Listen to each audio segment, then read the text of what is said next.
পংখী সন্দিকৈৰ মৃত্যুৰ পিছত এতিয়া ন্যায় প্ৰদানৰ বাবে দাবী উত্থাপন হৈছে আৰু বিভিন্ন সংগঠন এবাৰ একত্ৰিত হৈছে। আমি সবিশেষ জনাব বিচাৰিছো পংখী সন্দিকৈৰ হত্যা নে আত্মহত্যা এই বিষয়টোক লৈ যেটো সময়ত আৰক্ষীৰ তদন্ত অব্যাহত আছে, যেটো সময়ত আৰক্ষীয়ে তদন্ত আগবঢ়াই নিছে, সেই সময়তে পংখী সন্দিকৈৰ ন্যায়ৰ বাবে শিৱসাগৰত ৰাজহুৱা সভাত মিলিত হল সকলো। আটা চুকে ধৰি 12টাকৈ জাতীয় সংগঠনৰ বিষয়ববীয়াৰ উপস্থিতিত গ্ৰহণ কৰা হয় কেইবাটাও সিদ্ধান্ত। 17 মেত শিৱসাগৰ জিলা আয়ুক্ত কাৰ্যালয় ঘেৰাও কৰিব। নীতিকেশ দাসৰ তৎকালীনভাৱে চাকৰিৰ পৰা বৰখাস্ত কৰাৰ দাবী উত্থাপন কৰিছে। পংখী সন্দিকৈৰ হত্যা সন্দৰ্ভত পুনৰ এজাহাৰ দাখিল কৰাৰ সিদ্ধান্ত লৈছে। তদন্তকাৰী বিষয়াক নিলম্বন কৰি উচ্চ পদস্থ বিষয়াৰ যোগেদি তদন্ত কৰোৱাৰ দাবী উত্থাপন কৰিছে। মুখ্যমন্ত্ৰীলৈ স্মাৰক পত্ৰ প্ৰেৰণ আৰু ঐক্যবদ্ধ গণতান্ত্ৰিক প্ৰতিবাদী কাৰ্যসূচী গ্ৰহণৰো হুংকাৰ প্ৰদান কৰিছে।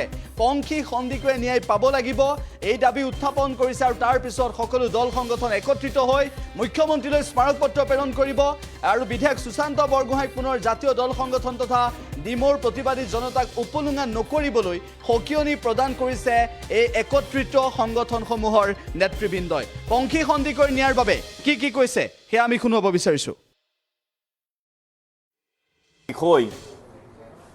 যিখন চৰকাৰে নাৰী সুৰক্ষাৰ কথা কয়, এইখন চৰকাৰৰ দিনত আমি আজি শিৱসাগৰৰ 35টা জাতীয় জনগোষ্ঠীয় দল সংগঠনে ঐক্যবদ্ধ হৈ পংখী সন্দিকৈৰ ন্যায়ৰ দাবীত, তেওঁ মৃত্যুৰ ন্যায়ৰ দাবীত বা মৃত্যুৰ সন্দৰ্ভত আমি শিৱসাগৰ প্ৰেছ ক্লাবত এখন ৰাজহুৱা সভা দিবলগীয়া হৈছে।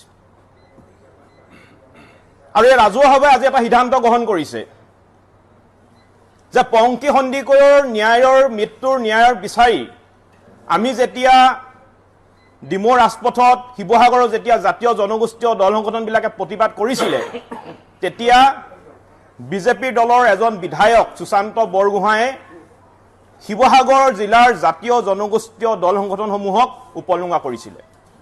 গতিকে আজি এক সভাই সিদ্ধান্ত গ্ৰহণ কৰিছে যে নিজৰ কোনো ধৰণৰ অস্তিত্ব নথকা, ডলাৰ বগৰীৰ দৰে বাগৰি থকা এটা ৰাজনৈতিক দালাল সুশান্ত বৰগোহাঁয়ে অতি শীঘ্ৰেই শিৱসাগৰ জাতীয় জনগোষ্ঠীয় দল সংগঠনবিলাকক কৰা যি উপলুঙাৰ বাবে তেওঁ ৰাজহুৱাভাৱে ক্ষমা খুজিব লাগিব।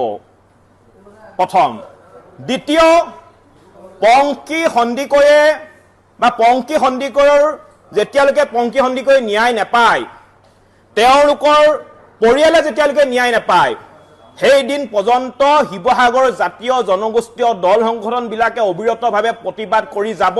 আৰু প্ৰথম প্ৰতিবাদ হিচাপে শিৱসাগৰ জিলাৰ আয়ুক্ত কাৰ্যালয় অহা 17 তাৰিখে দিনৰ 11 বজাত শিৱসাগৰ জিলাৰ আয়ুক্ত কাৰ্যালয় ঘেৰাও কৰা হ'ব।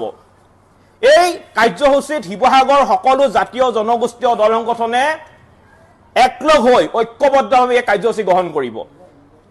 দ্বিতীয়তে, পংখী সন্দিকৈৰ হত্যাকাণ্ডৰ যি মূল অভিযুক্ত নীতিকেশ দাস, তেওঁক চাকৰিৰ পৰা তৎকালীনভাৱে বৰ্খাস্ত কৰিবৰ কাৰণে আমি দাবী উত্থাপন কৰিছো। আৰু ইতিমধ্যেই আপোনালোকে জানে যে পংখী সন্দিকৈৰ মৃত্যু সন্দৰ্ভত এগৰাকী 16 বছৰীয়া কন্যাৰ হতুৱাই আৰক্ষী বিষয়াই এজাহাৰ দাখিল কৰাইছিলে। গতিকে আজি সভাই সিদ্ধান্ত গ্ৰহণ কৰিছে আমি পুনৰ এজাহাৰ দাখিল কৰিম। পংখী সন্দিকৈৰ যি মৃত্যুৰ ঘটনাৰ সন্দৰ্ভত আমি পুনৰ আকৌ এজাহাৰ দাখিল কৰিম। তৃতীয়তে, এই হত্যাকাণ্ড যিসকল বিষয়াই তদন্ত কৰি আছে, যিসকল বিষয়াই তদন্তৰ নামত ভেকু ভাওনা কৰি আছে, যিসকল বিষয়াই তদন্তৰ নামত বা গোটেই ঘটনাটোক গাপ দিবলৈ চেষ্টা কৰি আছে, সেই তদন্তত জড়িত হৈ থকা বিষয়াসকলক বা অতি শীঘ্ৰে নিলম্বন কৰি এক উচ্চপদস্থ আৰক্ষীৰ বিষয়াৰ জৰিয়তে গোটেই তদন্ত হোৱাটো আমি বিচাৰিছো। আমি মুখ্যমন্ত্ৰীলৈ এই সন্দৰ্ভত স্মাৰক পত্ৰ প্ৰেৰণ কৰাৰ সিদ্ধান্ত গ্ৰহণ কৰিছো আৰু মুখ্যমন্ত্ৰীয়ে অতি সোনকালে এই ক্ষেত্ৰত তেওঁ বিহিত ব্যৱস্থা গ্ৰহণ কৰাৰ আমি দাবী উত্থাপন কৰিছো। লগতে যেতিয়ালৈকে পংখী সন্দিকৈৰ পৰিয়ালে ন্যায় নাপায়, তেতিয়ালৈ শিৱসাগৰ জিলাৰ লগতে অসমৰ প্ৰতিটো জাতীয় জনগোষ্ঠীয় দল সংগঠনে অবিৰতভাৱে গণতান্ত্ৰিক মাধ্যমেৰে যি পৰ্যন্ত প্ৰতিবাদ কৰিব লাগে সেই পৰ্যন্ত প্ৰতিবাদ কৰি যাবলৈ আমি বদ্ধপৰিকৰ। এগৰাকী অত্যন্ত প্ৰতিভাশালী আৰু মেধাসম্পন্ন যুৱতী যোৱা ৩ মে' তাৰিখে পংখী সন্দিকৈ যি মৃত্যু হ'ল, সেই মৃত্যুক পুলিচ প্ৰশাসনৰ দ্বাৰা উচিত বিচাৰৰ দাবীত গণতান্ত্ৰিক প্ৰতিবাদ চলি